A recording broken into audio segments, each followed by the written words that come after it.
가능성도 언급했습니다. 뒷조사를 받았던 차성환 판사가 직접 출연해 사법부 블랙리스트의 실체와 재판 개입 등에 대해 증언합니다. 다음 달 12일 북미 정상회담을 위한 북미 양측의 실무회담이 본격화됐습니다. 판문점에선 의제 관련 논의가, 싱가포르에서는 의전 관련 논의가 동시에 진행됩니다. 판문점 실무협상에서는 북한의 핵무기 해외 반출과 체제 보장 방안의 의제 설정을 놓고 집중 논의하고 있는 것으로 전해졌습니다. 기존 핵무기와 ICBM도 미국의 조기 반출 요구 목록에 오른 것으로 보입니다. KBS가 6.13 지방선거를 앞두고 수도권 3곳과 관심 지역 3곳의 여론조사를 실시했습니다. 경남에서는 더불어민주당 김경순 후보가 자유한국당 김태호 후보를 25%포인트 넘게 앞섰고, 인천에서는 강남춘 후보가 유정복 후보를 앞서고 있습니다. 한진그룹 조양호 회장의 부인 이명희 씨가 경찰에 출석해 조사를 받고 있습니다. 이 씨가 화분과 가위를 던졌다는 진술도 나온 만큼 경찰은 이 씨에게 생생폭행과 특수폭행 혐의를 적용하는 방안을 검토하고 있습니다.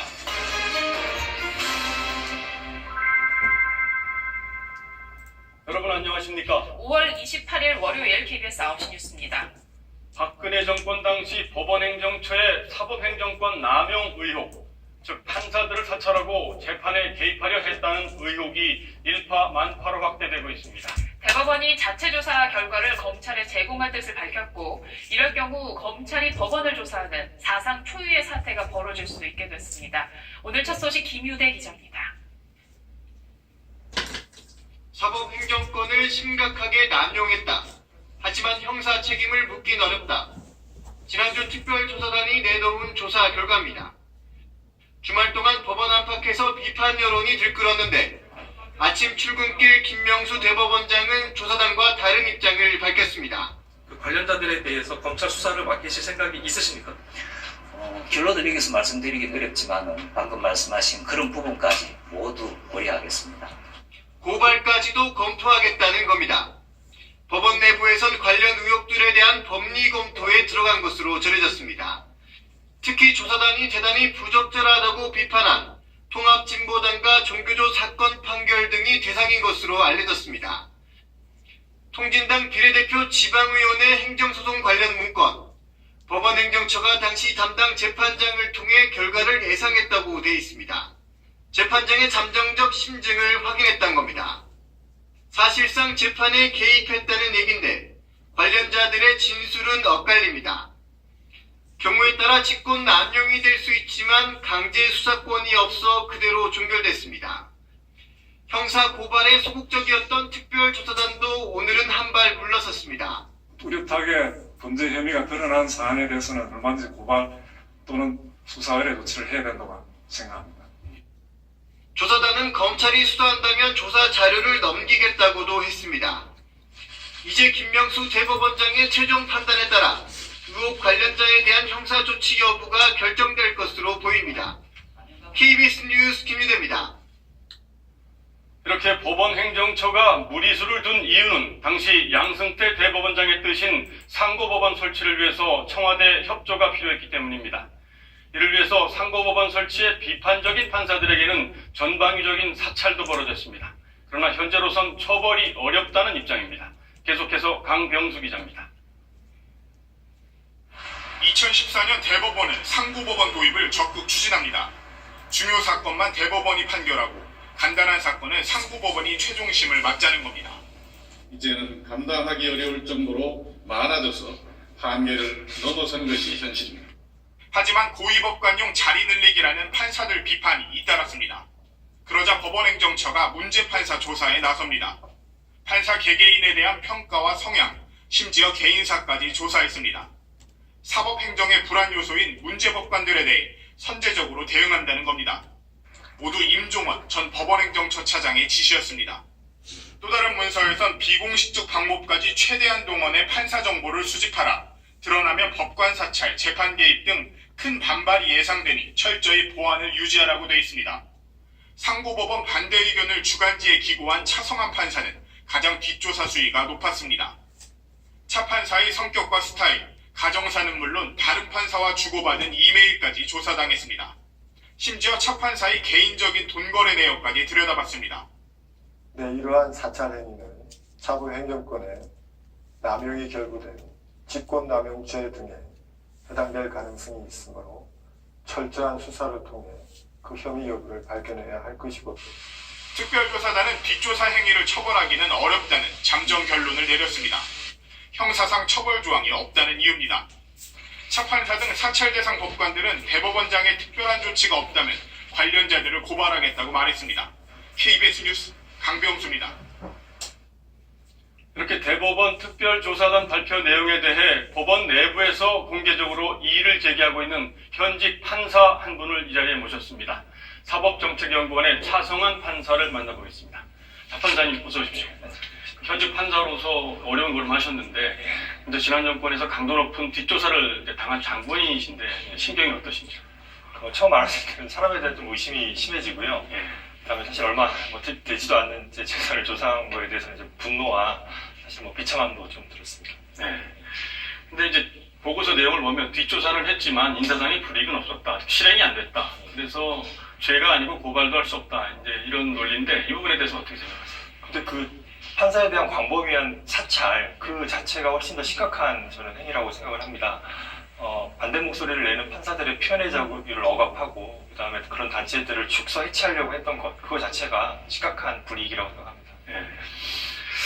그 이제 뒷조사를 한 부분, 이 부분을 이제 인정을 하는 거 아닙니까? 이 부분은 법리적으로 어떻게 문제가 될 수 있습니까? 그러니까 국정농단에서 많이 문제가 돼서 결국 직권남용죄가 문제가 됩니다. 그 직권을 남용하여 의무 없는 일을 하게 하거나 아니면 권리행사를 방해해야 되는데요. 예를 들어서 저 같은 경우는 그런 거를 통해서 또 단체 같은 경우는 그런 걸 통해서 표현의 자유를 억압당하지 않습니까? 그런 것들이 권리행사를 방해당하는 것이고 그리고 심의관들은 사실 자기가 그런 위법한 보고서를 작성할 의무가 없거든요. 근데 그런 의무 없는 일을 함으로써 그런 직권남용죄의 구성요건을 충족할 가능성이 있다고 생각을 합니다. 제가 판사로서 유무죄의 확신까지는 아니지만 검찰 수사가 필요한 정도는 분명히 존재합니다. 그러면 차 판사님 이외에 본인과 성향이 비슷한 다른 판사님들도 이런 인사상의 불이익이라든지 또는 뒷조사든지를 받은 게 혹시 있었나요? 네, 예를 들어서 특히 이제 인사모라는 조직이 있는데요. 거기 있는 판사들은 많이 강했고 심지어는 검토 보고서에 이분들에 대해서는 선발성 보직이나 해외 연수 선발에 있어서 정식의 인사상 불이익을 주자는 검토까지 있었습니다. 근데 이제 인사총괄 심의관실에 그 추가 자료를 요청을 했는데 그쪽에서 거부를 했는데 그런 자료들도 확인하지 않고 불이익이 없다는 결론을 내렸고 그리고 사실 또 그런 분들 소위 치킨 판사들 같은 경우는 형사재판 특히 이제 서울중앙의 민감한 형사재판은 담당하지 못한다는 그런 루머가 사실 많이 돌았거든요. 그런 부분들도 조사가 안 돼 있기 때문에 인사상 불이익도 없었다고 단정할 수는 없다고 생각을 합니다. 아, 그렇군요. 그러면 이런 부당한 일을 저지른 분들에 대해서는 어떤 조치가 이루어져야 하는지 보십니까? 그러니까 법에 따라서 합당하게 직권남용죄 그리고 그 여러 가지 범죄 행위에 대해서 수사 의뢰와 처벌이 필요하다면 이루어져야 된다고 생각합니다. 그 이제 판사 사찰도 문제지만은 더 심각한 건 재판 개입인데 그 보고서 내용을 보면 예측 불허의 돌출 판결이 선고되지 않게 조율을 한다고 되어 있거든요. 이 부분을 재판 개입이라고 해석을 하는 건가요? 어떻습니까? 그러니까 예를 들어 심의관이나 총괄 심의관이나 실장 이런 사람들이 직접 한다든가 아니면은 아는 동기 판사 이런 걸 통해서 재판장이나 주심판사에 전화해서 물어보는 거죠. 사건이 잘 진행되냐, 그리고 어떤 게 문제냐, 선고를 언제 할 거냐 이런 사실은 재판부만 알 수 있는 그런 좀 비밀스러운 정보를 빼내서 예측 가능성 있는 판결을 확보하는 것 그런 행위 자체가 재판 개입에 해당할 여지가 있다고 생각을 합니다. 아, 그렇군요. 이 좀 구체적으로 더 들어가 보면 원세훈 전 국정원장 선거법 관련 사건 같은 경우에 보면 대법원 판결이 나오기도 전에 그 법원행정처가 해당 재판장한테 전화를 사전에 검토 보고서를 냈다고 하죠. 이런 부분도 재판에 개입이 됐다 이렇게 보시는 거죠. 그러니까 이게 영화에서 보듯이 대법원장이나 행정처 고위법관이 재판장한테 전화해가지고 이렇게 해 저렇게 해 사실 저희 법원이 그 정도 수준은 아닙니다. 근데 이제 다만 세련되어진 방식이 있는 거죠. 그러니까 재판을 담당하지 않고 사법 행정을 담당하는 그런 심의관들을 통해서 재판 내용에 관한 검토 보고서를 만든 다음에 그것을 직간접적으로 재판부에 이제 전달하는 방식을 쓰는 거죠. 그래서 그걸 통해서 재판에 큰 영향을 미칠 가능성이 분명히 존재한다고 생각을 합니다. 그 통진당 사건 같은 경우 보면 법원행정처 고위 간부가 해당 재판장한테 전화를 해서 판결에 대해서 이런저런 의견을 개진했다고 되어 있는데 이것도 재판에 개입을 했다고 보시는 거죠? 그러니까 뭐 사실 법관 윤리 강령상 그 판사가 다른 판사의 그런 진행 내용에 대해 그렇게 확인하는 것 자체가 허용되지 않는다고 볼 수 있고, 그다음에 선진국에서 이런 거는 사실 상상하기 힘듭니다. 그래서 그런 것들은 뭐 전화 변론 이런 규제 입법이 부족하기 때문에 발생하는 일인데 그런 부분들에 대한 입법적 해결이 필요하다고 생각을 합니다. 예. 그러면 이제 또 다른 형태인데 재판 절차를 지연시키거나 선고 날짜를 지연시키거나 이런 것도 재판 개입에 해당된다고 보십니까? 그러니까 이게 너무 재판 결과에만 이제 사실 관심을 가지는 것도 문제라고 생각을 하는데요. 사실 판사로서 재판을 하다 보면 언제 판결을 선고할 것인가, 이 진행 속도를 빠르게 할 것인가, 늦게 할 것인가, 이것도 되게 중요한 그런 경우가 발생합니다. 근데 이제 그런 것들에 대해서 영향을 미치려고 하는 것, 그것도 당연히 재판 개입이고 따라서 그거는 법관이 독립해서 정해야 될 부분입니다. 특히 뭐 청와대 같은 데다가 선고기일 우리가 뭐 변경해 줄 수 있다, 이런 식으로 악용될 수도 있고요. 네, 그렇군요. 그럼 이제 다양한 형태의 재판 개입이 의심되는 사례가 이제 보고가 되고 있는데 이 재판 개입이라는 게 왜 심각한 거고 왜 문제가 되는 건지 좀 말씀해 주시죠. 그러니까 뭐 노골적으로 말씀드리면, 그러니까 이게 범죄가 될 수 있는 행동들입니다. 그러니까 예를 들어서 직권남용죄, 그러니까 뭐 의무 없는 일을 하게 하거나 권리 행사를 방해하는 것. 담당 심의관들은 아니 재판 개입에 뭐 그런 내용의 보고서를 작성하는 의무가 없죠. 그럼 위법한 명령이니까 복종 의무가 없고 그런 것들에 대해서 보고서를 작성하는 것 자체가 의무 없는 일이고요. 그다음에 재판장이 재판의 독립에 따라서 자신이 독립적으로 해야 될 그런 부분들에 대해서 관여받는 것, 그거 자체가 권리행사 방해로서 문제되고, 그런 민감한 어떤 심증, 그다음에 어떤 선고기일 이런 정보가 나가는 거는 직무상 비밀로 누설로서 평가될 여지가 충분히 있습니다. 네, 그렇군요. 지금 이제 세 차례에 걸쳐서 지금 조사한 거 아니겠습니까? 그렇죠. 근데 세 차례 다 그 양승태 전 대법원장이라든지 당시 법원행정처장에 대해서 조사가 안 이루어졌는데 이분들에 대해서는 어떻게 조치가 이루어져야 된다고 보십니까?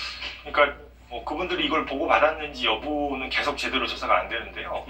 저도 알 수는 없습니다. 뭐 보고서 일부 전 행정처장에게 보고됐다는 게 뭐 일부 보고서에 있는데 바로 그런 부분들을 확인하기 위해서라도 그 수사가 필요하다고 생각을 합니다. 그렇군요. 이렇게 그 판사 사찰이라든지 재판 개입이라든지 이거 한 분들도 다 판사들일 텐데 이분들은 어떻게 처리가 돼야 된다고 보세요? 그러니까 뭐 실장, 총괄 심의관, 뭐 사실 제가 아는 분도 있습니다.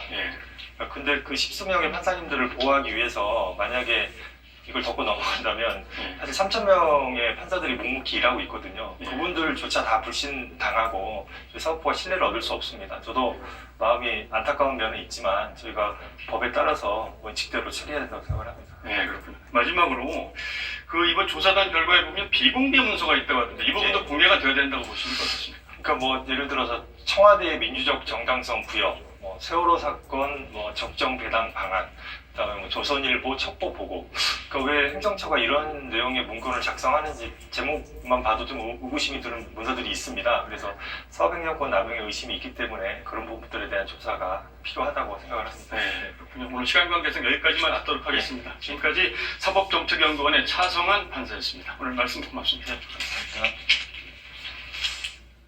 북미회담 관련 소식 전해드립니다. 북미 양측이 다음 달 12일로 예정된 정상회담을 위한 실무 준비에 들어갔습니다. 의제 협상은 판문점에서 진행 중이고 경호나 의전 협상은 싱가포르에서 이뤄집니다. 워싱턴 이재원 특파원이 보도합니다. 북미 정상회담의 핵심인 의제 실무 협상은 판문점에서 이루어지고 있습니다. 정확히는 판문점 북측 통일각입니다. 트럼프 대통령이 트위터를 통해 미국 측 실무협상단의 방북 사실을 공식 확인했습니다. 미국 측은 한반도 전문가인 성김 필리핀 주재대사, 앨리슨 후커, 백악관 NSC 한반도 보좌관, 국방부 관계자 등이 참석했습니다. 북한에선 최선희 외무성 부상 등이 나온 것으로 전해졌습니다. 판문점 실무회담은 어제 시작돼 내일까지 이어질 것으로 미 언론들은 예상했습니다. There are meetings going on as we speak. In a certain location, which I won't name, but you like the location. 의제를 뺀 나머지 의전, 경호, 보안 등 실행계획 실무회담 장소는 싱가포르입니다.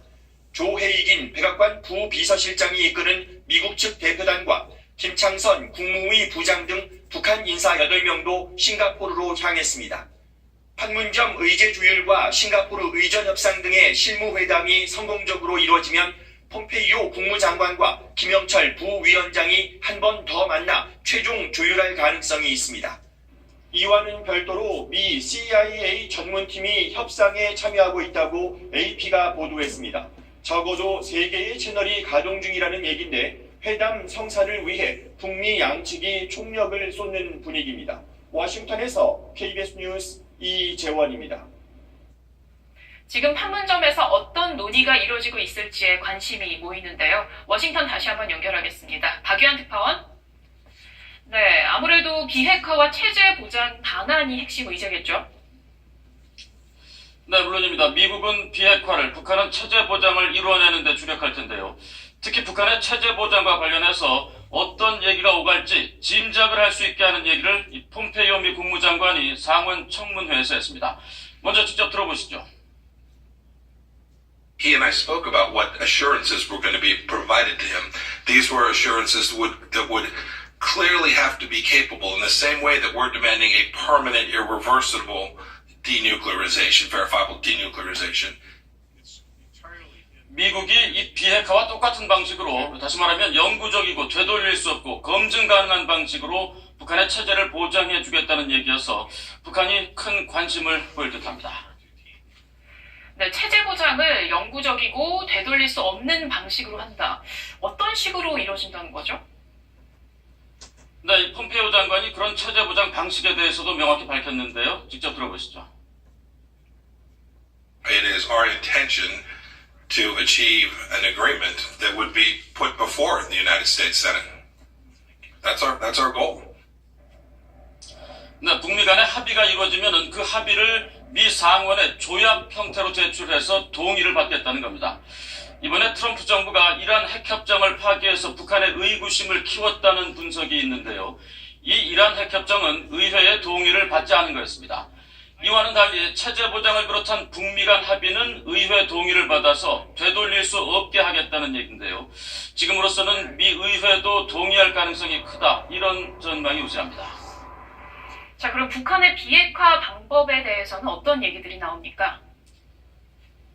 네, 기본적으로 미국은 일괄 타결을 요구하고 있는데요. 그러면서도 트럼프 대통령은 이 물리적인 시간을 이유로 단계적 비핵화의 필요성은 인정하고 있습니다.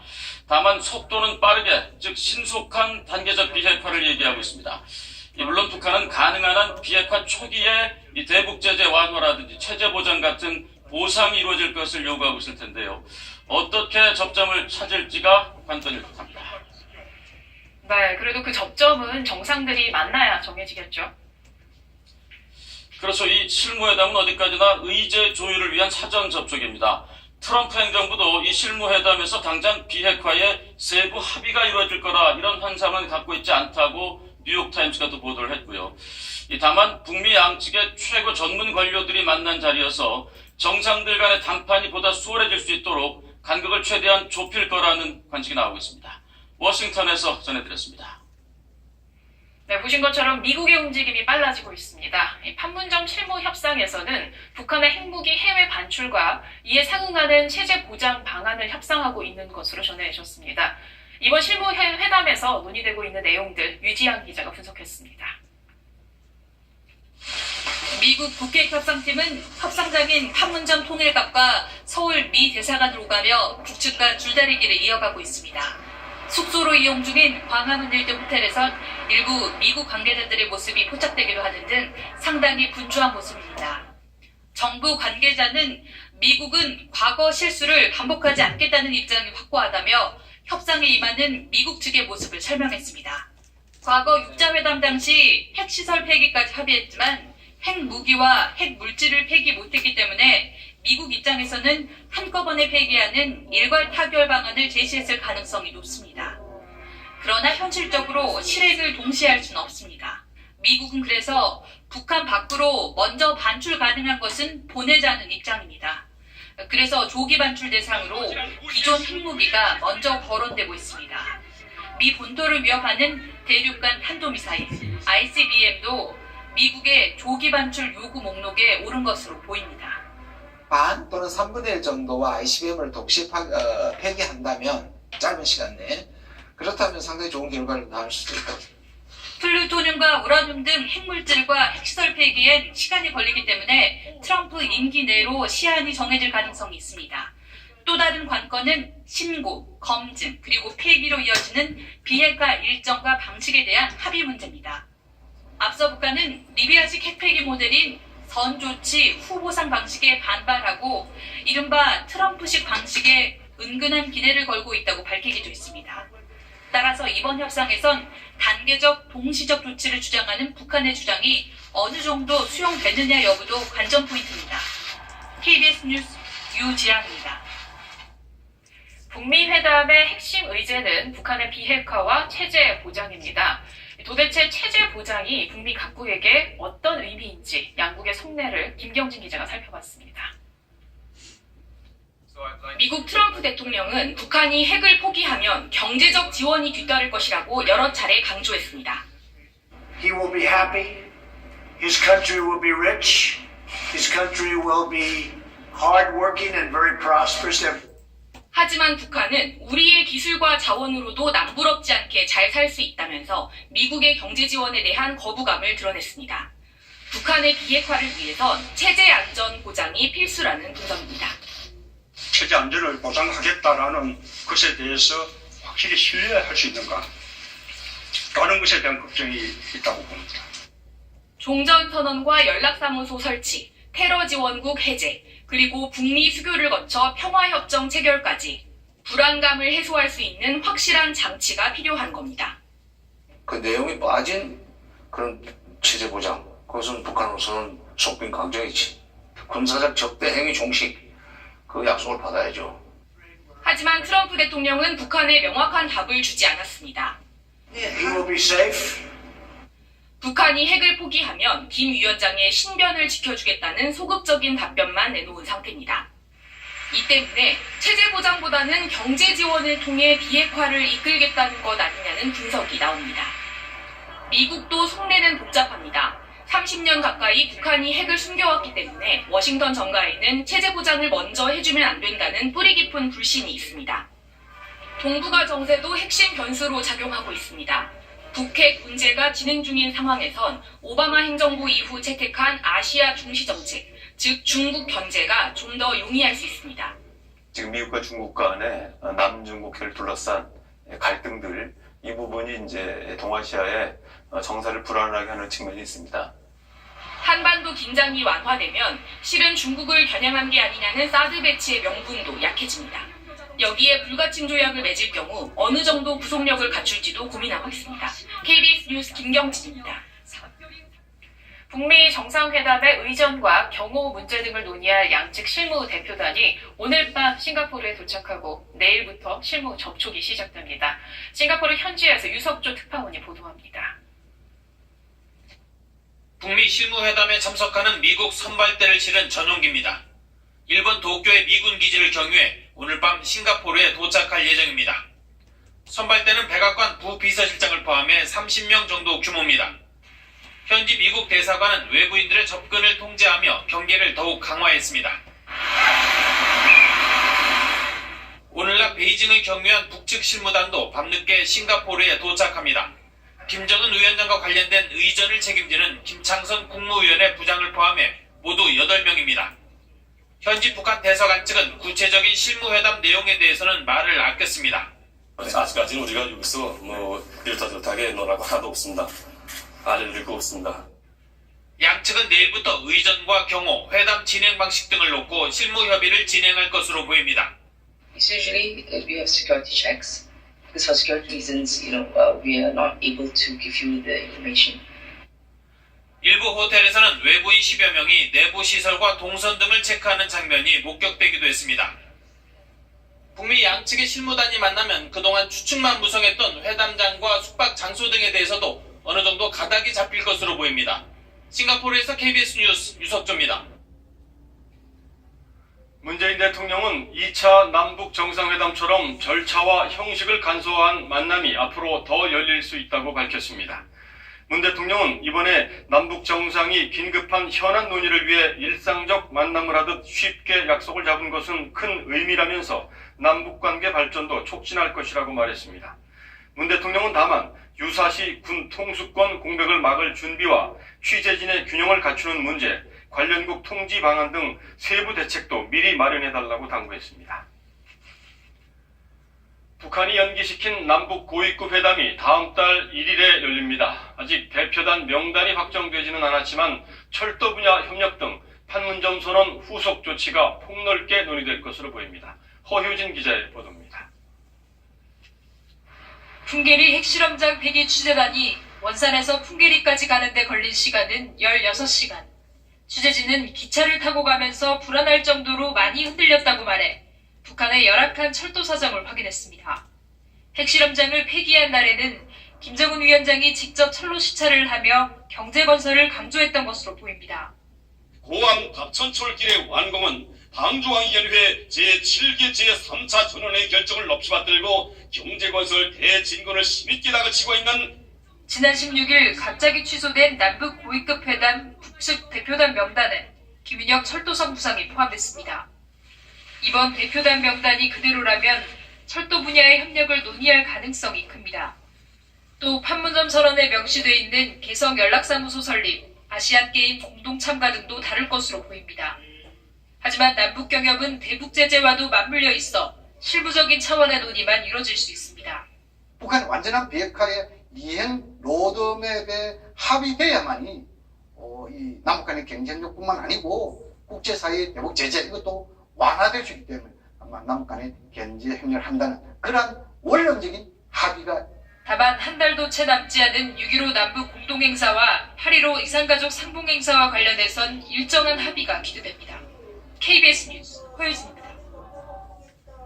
4.27 판문점 선언 지지 결의안의 국회 처리가 무산됐습니다. 여야는 판문점 선언 지지 결의안을 오늘 본회의에서 처리하기로 지난 18일 합의했지만 문구에 대한 이견으로 결의안의 본회의 상정이 이루어지지 못했습니다. 민주당은 완전한 비핵화를 통한 핵 없는 한반도 추구라는 판문점 선언을 인용하자는 입장이었고, 한국당은 완전하고 검증 가능하며 불가역적인 비핵화 방식이라는 내용이 반영돼야 한다고 주장해 접점을 찾지 못했습니다. 오늘 국회 본회의에는 자유한국당 권성동 의원에 대한 체포 동의안이 보고됐습니다. 권 의원은 강원랜드 10여 명의 취업을 청탁했고 전과 4범의 고교 동창을 사회이사로 추천한 것으로 드러났습니다. 김빈치라 기자가 보도합니다. 본회의에 보고된 권성동 의원 체포동의 요구서에는 강원랜드 채용 청탁 내용이 고스란히 드러났습니다. 2012년과 13년 강원랜드 교육생 선발 과정에서 자신의 의원실 인턴 직원과 동창의 아들, 지지자 자녀 등 15명의 청탁 명단을 강원랜드에 전했습니다. 고교 동창을 강원랜드 사회이사로 선임하려고 산업부에 압력을 행사했다는 내용도 담겼습니다. 이 동창은 별다른 경력은 없었고 폭력 등 전과 4범인데도 불구하고 2014년 사회이사로 선임됐습니다. 강원랜드가 자격 조건까지 바꾸며 적극 채용한 권 의원 비서관의 취업 과정도 보고됐습니다. 당시 최응집 강원랜드 사장이 국회 법사위 간사이던 권 의원에게 감사원 감사를 신경 써달라고 하자 비서관 취업을 요구했다는 겁니다. 권 의원은 모든 혐의를 강하게 부인했습니다. 전혀 근거 없는 얘기고 검찰이 사건을 조작을 했어요. 체포동의안은 오늘 본회의에 보고됐지만 향후 본회의 일정은 잡히지 않은 상태라 체포동의안 표결까지는 상당한 시간이 걸릴 것으로 보입니다. KBS 뉴스 김비치라입니다. 6.13 지방선거가 이제 16일 남았습니다. KBS가 전국 17개 광역자치단체 중에서 관심지역 6곳에 대한 2차 여론조사를 실시했는데요. 먼저 오늘 전해드릴 경남과 인천은 여전히 민주당 후보가 우세를 보이는 것으로 나타났습니다. 정청아 기자입니다. 지방선거 최대 격전지로 꼽히는 경남, 어느 후보를 지지하는지 물었습니다. 더불어민주당 김경수 후보 50.6%, 자유한국당 김태호 후보 25.2%였습니다. 25.4%포인트 차이입니다. 지난 13일 KBS 조사와 비교해 두 후보 격차는 7%포인트 더 벌어졌습니다. 50대까지는 김경수 후보에 대한 지지가 높았고 김태호 후보는 60대 이상에서 앞섰습니다. 응답자의 75%가 지지하는 후보를 바꿀 뜻이 없다고 답했습니다. 인천에선 박남춘 후보 47.7, 유정복 후보 18.4%로 나타났습니다. 보름 전 조사 때와 별반 차이를 보이지 않았습니다. 현 유정복 시장의 시정에 대해 1, 2차 조사 모두 50% 가깝게 잘하고 있다는 평가였지만 지지율로 이어지진 않는 모습입니다. 지지하는 후보를 바꿀 수 있다는 응답은 25% 수준이었습니다.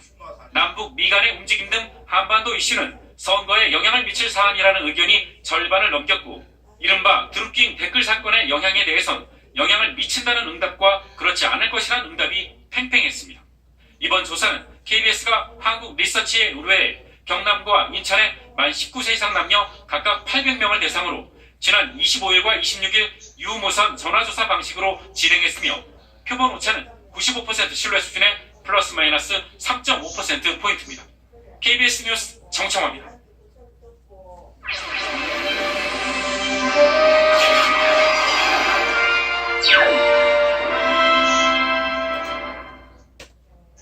여러분 안녕하십니까? KBS 9시 부산 뉴스입니다. 기성세대의 전유물처럼 여겨지던 정치판에 도전하는 20대에서 30대 청년들이 지난 지방선거에 이어 조금씩 늘고 있습니다. 정당과 이념은 다르지만 기성정치의 벽을 넘어 새바람을 일으키겠다며 한 목소리를 냈는데요. 최지영 기자가 만나봤습니다.